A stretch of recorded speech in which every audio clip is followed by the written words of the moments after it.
Mas uma área densamente trabeculada é típico de adenomiose. É o endométrio que penetra lá para dentro. Tá? Evitem de chamar de endometriose. Endometriose é fora do útero. Dentro dele, adenomiose, que é extremamente comum. Okay? Qual é o nome dessa lesão aqui? Que eu mostrei, uma massa localizada no fundo uterino, vegetante, coloração semelhante ao endométrio. E limites imprecisos, tem uma área que se confunde com a parede do miométrio. Então ela tem caráter invasivo. Limites imprecisos. Que tumor é esse? Mas se vem do endométrio é glândula, como é que chama? Adenocarcinoma. Adenocarcinoma. Chama atenção toda a cavidade uterina dilatada. Isso normalmente ocorre quando há um processo obstrutivo. A obstrução pode ser no orifício externo ou interno. Como ela inteira está dilatada, devia ter uma obstrução na via de saída. Aí como isso aqui secreta tecido necrótico, pode sangrar, então vai aumentando a cavidade, que é o hematométrio, o piométrio quando é pulso. Então que diagnóstico a gente faria nessa peça? Um adenocarcinoma de fundo uterino e associado aqui a uma dilatação da cavidade uterina. Só, é o que dá para dizer. Quais são as mulheres predispostas a esse tipo de tumor?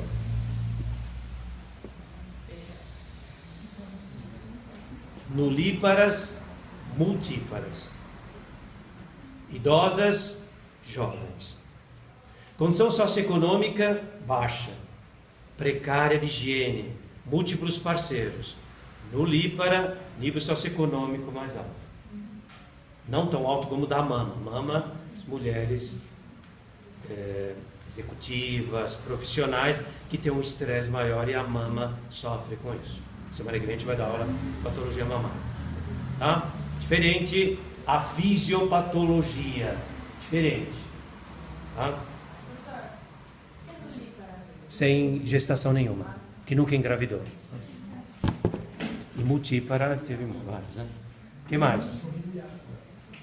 É isso aí, pessoal, não engole coisas sem saber. Pergunta. Nossa, eu quero saber também. Outro útero, o que chama a atenção? A cavidade uterina está dilatada? Cavidade endometrial. Veja, claro que a cavidade endometrial é uterina, né? Mas não é inteiro, dá o nome certo. Se você fala cavidade uterina, eu acho que ele inteiro está dilatado. Aqui é a cavidade endometrial. O que chama a atenção? Que aqui no istmo tem uma área esbranquiçada e aparentemente você não vê o ósteo, não vê o orifício. Deve ser uma área de estenose. Uma área de estenose que no útero pode ocorrer por processo inflamatório ou tumoral. Como não tem nenhum tumor evidente, deve ser inflamação. E aí dilata porque a secreção não consegue fluir. O que mais? Tem um leiomioma aqui na parede também, pequenininho, intramural.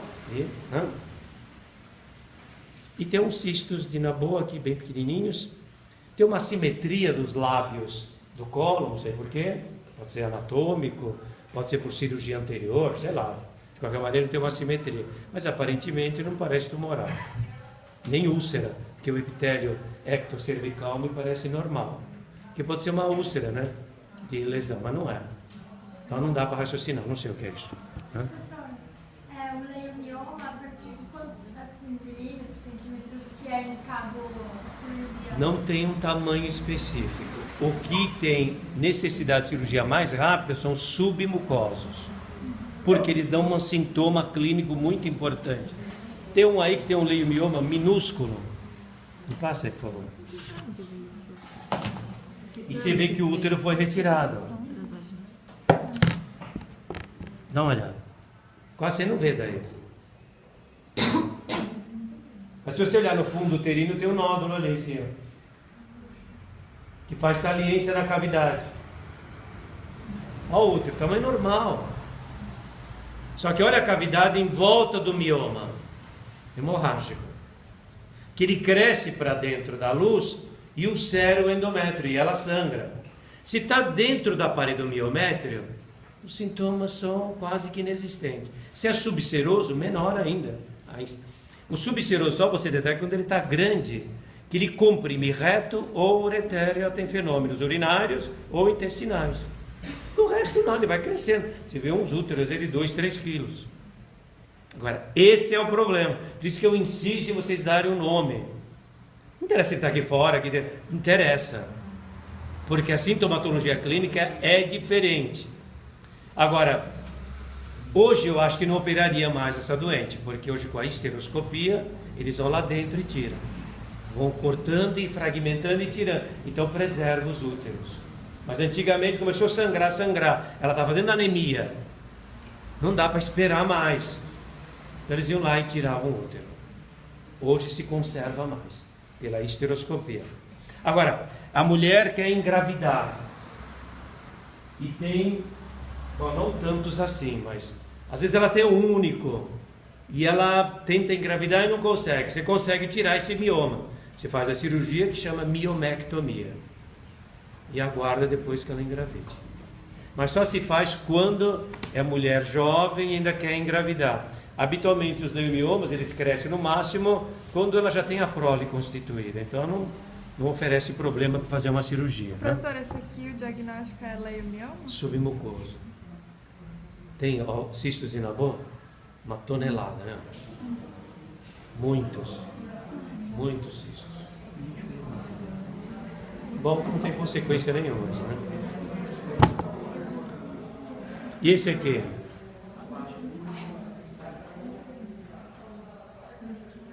Toda a massa que faz saliência da cavidade endometrial, o que você tem que imaginar?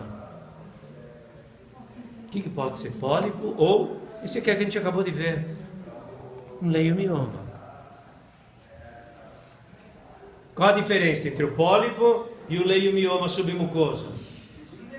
Esse é mais pediculado e uma consistência amolecida, flácida. E esse, geralmente, é bem circunscrito, de pedículo largo e consistência firme, duro, como qualquer leiomioma.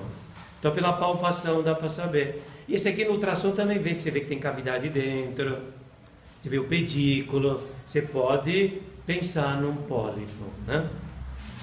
Por que eu posso chamá-lo de pólipo endometrial e não endocervical? Ele está na cavidade o quê? Endometrial. E o pedículo dele é aqui em cima. Então ele se originou aqui em cima. Tá? Pólipo endometrial. Gigante. Enorme. Quanto tempo demora? Alguns anos. Ele é benigno. Né? Quem que é mais perigoso? Pólipo endocervical ou endometrial? Endometrial. O endometrial. Quase todos os pólipos endocervicais são benignos. Quase todos. Qual a diferença entre um e outro? Endocervical, pólipos de alguns milímetros, muito pequenos. Paciente jovem, 20 e pouco, 30 anos, associados com processo inflamatório do colo uterino. Endométrio, paciente idosa, geralmente únicos, grandes, geralmente associados com alteração estrogênica. Professor, mas o endocervical não pode obstruir? Pode. Mas faz a colposcopia e você vai lá e tira. Muito fácil. E ele raramente obstrui, porque normalmente eles são muito pequenos. Em alguns pólipos maiores pode. Ela tem sintoma, você faz da colpo, lá para a colpo eu já tiro. No endométrio já é mais difícil, porque tem que fazer esteroscopia. Né? Professor, qual é o diagnóstico? É ultrassom? Ultrassom. O mais eficaz. Mais inócuo, né? E na dúvida, eu vejo também que o ultrassom às vezes dá espessamento de endométrio, ponto. Aí o que o gineco faz? Vai lá e faz uma esteroscopia para examinar melhor. Porque às vezes é difícil eles diferenciarem, tem um pouco de sangue em volta, é difícil de dizer o que é, né? Aí vai para a esteroscopia. Todo espessamento tem que ir para a esteroscopia, ou faz curetagem, que hoje é muito mais rara a curetagem, né?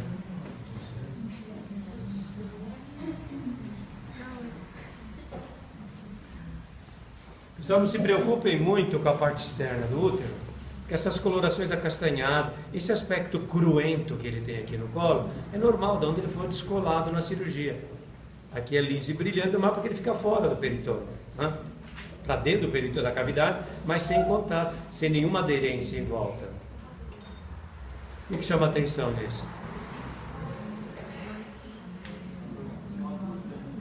Módulos de localização intramural, vai entrar na marra isso, né?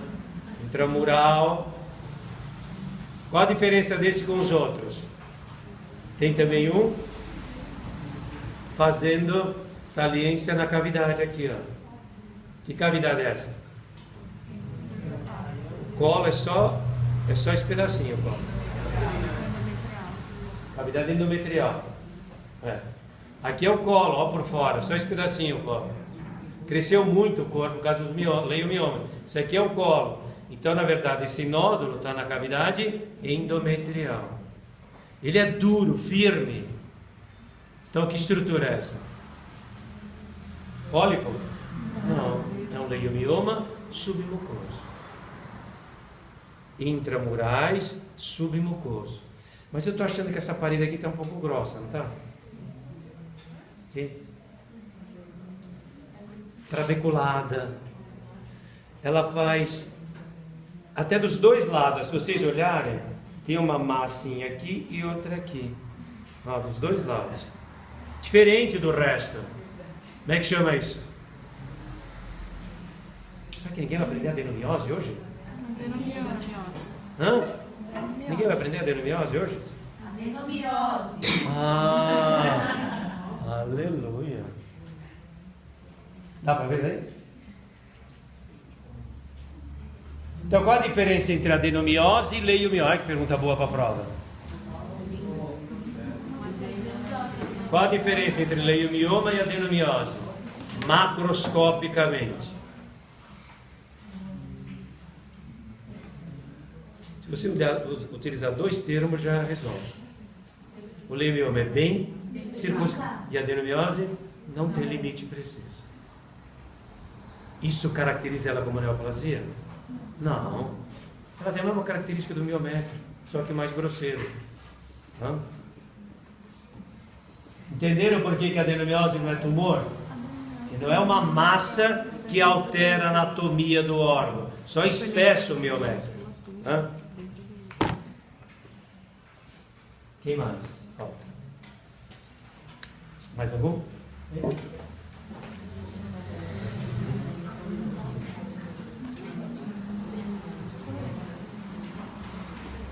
Fica bonito esse vídeo.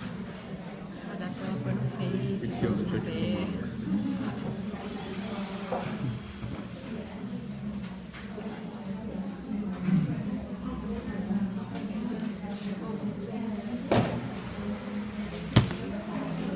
Esse acho que todo mundo conhece já, né? Não. Não? Esse aqui eu mostrei até na patologia geral. Conta de novo. O colo está aqui do lado, né? Ele está fixo torto, mas o correto é isso, né? O que chama a atenção, pessoal? A espessura. O tamanho dele está normal? Eu falei que pesa o normal 80 a 120 gramas. Só essa metade pesou quanto? 526 gramas. Metade. Veja, a característica principal qual que é aqui? Tem leiomioma? Não. Tem algum tumor visível? Não. Ele é aumentado globalmente, homogeneamente. A sua anatomia está preservada. O que aumenta enormemente o útero sem alterar a sua anatomia? Só tem uma condição, que é a gravidez. Então essa mulher, isso aqui é um útero puerperal. Útero puerperal. Puerpério é o período imediato após o nascimento da criança. Seja via baixa, parto normal, ou via cesárea. O que aconteceu com esse útero? Por que tiraram ele? Porque estava muito grande? Porque ele não retornou ao seu estadio normal. Isso chama-se atonia uterina. Perdeu o tônus. Hã? Mas está com aspecto sangrante, não está? Na cavidade uterina inteira? Isso é normal por esse período. Útero dilatado, útero grande, os vasos ficam abertos ainda, e por isso tem que tirar. Aqui todo mundo vê uma hemorragia que é transmural. Está vendo aqui? Atinge toda a parede do útero. E localizada exatamente no istmo. E eu vejo que tem ponto cirúrgico aqui fora. Isso aqui é o local da cesárea. Normalmente a cesárea foi cortada aqui. Tá? Ok, então? Diagnóstico da peça, atonia uterina. Que útero é esse? Útero puerperal. Pode chamar também de útero gravídico, é a mesma coisa. Tá? Oi? Alguma dúvida? Não? Por que dá atonia? Porque não se sabe. As fibras não respondem mais aos hormônios. Ele está com ocitocina, está com uma série de contraturas, e ela não responde. Acho que deve ser deficiência de receptores. Ela perde e não tem jeito como você manter, porque senão ela morre em choque hipovolêmico. Você coloca o segundo lugar, sai pelo outro. Deve ser receptor, né? Aqui, ó. Diagnóstico dessa peça.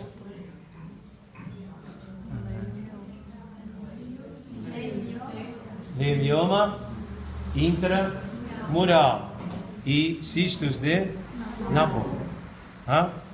Mais nada. São peças que não interessam para a prova, né?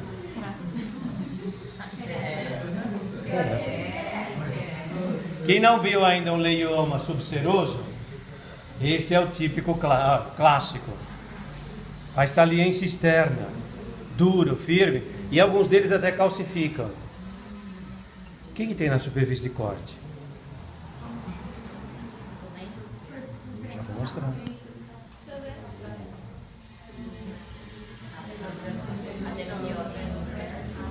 Aprenderam, aleluia. O que tem na superfície de corte? Adenomiose. Por quê? Não há nódulo verdadeiro.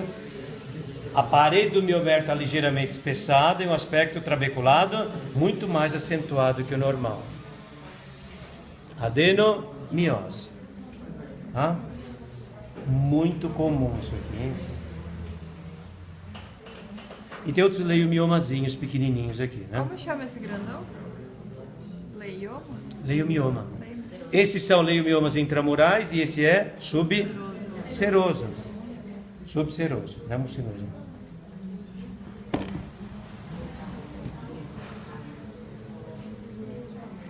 E agora?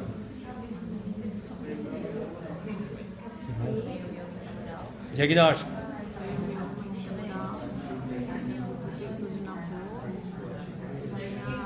Nabor. Tem adenomiose ou não?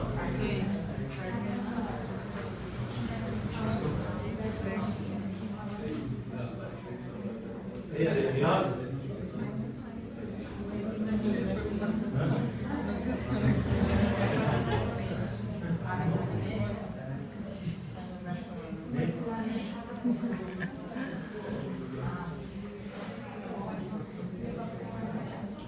Tem adenomiose então? Onde que está localizada a adenomiose?